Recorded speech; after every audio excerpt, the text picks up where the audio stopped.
तारीख थी 13 मार्च। जगह पंजाब। 66 साल के भूषण कुमार मित्तल सुबह से एक एलपीजी सिलेंडर के लिए लंबी लाइन में लगे थे। धूप बढ़ती गई, घंटे बीतते गए, लेकिन लाइन आगे नहीं बढ़ी और फिर वहीं लाइन में खड़े खड़े कार्डियक अरेस्ट से उनकी मौत हो गई। और दुख की बात यह है कि ये सिर्फ एक भूषण कुमार की कहानी नहीं है, ये कहानी है उस संकट की जो धीरे धीरे पूरे देश को अपनी चपेट में ले चुका है। तो चलिए आज हम भारत के इसी एलपीजी संकट की परतें खोलते हैं और समझते हैं कि ये अनदेखा आपातकाल आखिर है क्या। तो सबसे पहले बात करते हैं जमीनी हकीकत की, क्योंकि ये संकट किसी एक शहर या एक राज्य तक सीमित नहीं है। देश के कोने कोने से जो तस्वीरें आ रही हैं वो एक बहुत बड़ी समस्या की ओर इशारा कर रही हैं। जो तस्वीरें सामने आ रही हैं वो वाकई दिल दहला देने वाली हैं। उत्तर प्रदेश से लेकर पुणे तक हर जगह लोग एक एक सिलेंडर के लिए सैकड़ों की तादाद में लाइनों में खड़े हैं। लखनऊ में तो हालात इतने बिगड़ गए कि एक आदमी हताश होकर सिलेंडर से भरे ट्रक के आगे ही लेट गया।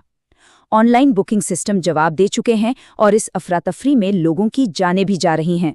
हालत इतनी खराब है कि लोग अब एजेंसियों और ट्रकों से सिलेंडर चुराने तक को मजबूर हो गए हैं।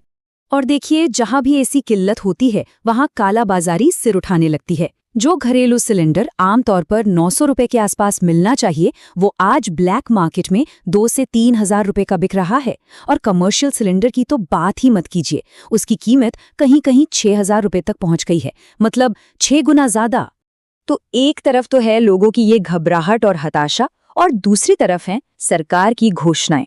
और इन दोनों कहानियों में जमीन आसमान का फर्क नजर आता है। 12 मार्च को पेट्रोलियम मंत्री हरदीप सिंह पुरी का बयान आया कि देश में एलपीजी की कोई कमी नहीं है, सप्लाई पूरी तरह से सुरक्षित है और ये जो भी अफरा-तफरी मची है वो बस पैनिक बाइंग की वजह से है। मतलब उनके हिसाब से लोग बस डरकर जरूरत से ज्यादा सिलेंडर खरीद रहे हैं। लेकिन यहीं पर एक बड़ा सवाल खड़ा होता है, अगर वाकई कोई कमी नहीं है तो फिर सरकार ये सारे कदम क्यों उठा रही है? एलपीजी की कीमतें क्यों बढ़ाई गईं? कमर्शियल सप्लाई को क्यों रोका गया? और 2 बुकिंग के बीच का फासला 25 से 45 दिन तक क्यों कर दिया गया? ये सारे एक्शन तो एक ही तरफ इशारा कर रहे हैं कि कमी तो है। तो आखिर इस संकट की असली जड़ क्या है? हम इस हाल में पहुंचे कैसे? इसका जवाब एक बहुत ही छोटी सी लेकिन दुनिया की सबसे जरूरी जगहों में से एक पर छिपा है। देखिए, हम जितनी भी एलपीजी इस्तेमाल करते हैं उसमें से सिर्फ 40% ही हम देश में बनाते हैं। बाकी का पूरा 60% हमें बाहर से यानी इंपोर्ट करना पड़ता है। और असली समस्या की जड़ यही 60% है।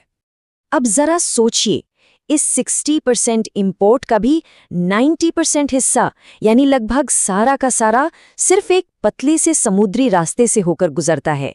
इसका नाम है होर्मुज जलडमरू मध्य। और जैसे ही अमेरिका और ईरान के बीच युद्ध छिड़ा और ईरान ने इस रास्ते को बंद कर दिया, हमारी आधी से ज्यादा एलपीजी सप्लाई पर मानो ताला लग गया।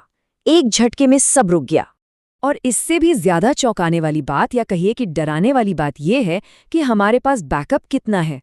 जवाब है सिर्फ 48 घंटे। जी हां, हमारे स्ट्रेटेजिक रिजर्व में 2 दिन से भी कम की एलपीजी है।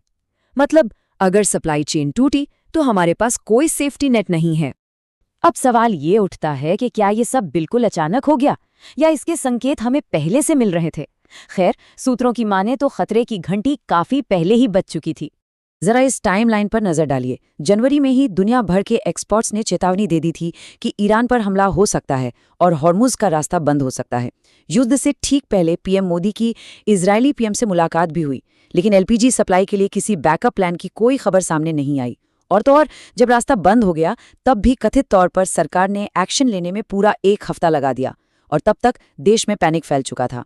तो ये तो हुई अब तक की कहानी, लेकिन अब सबसे बड़ा सवाल ये है कि आगे क्या होगा? ये संकट कब और कैसे खत्म होगा?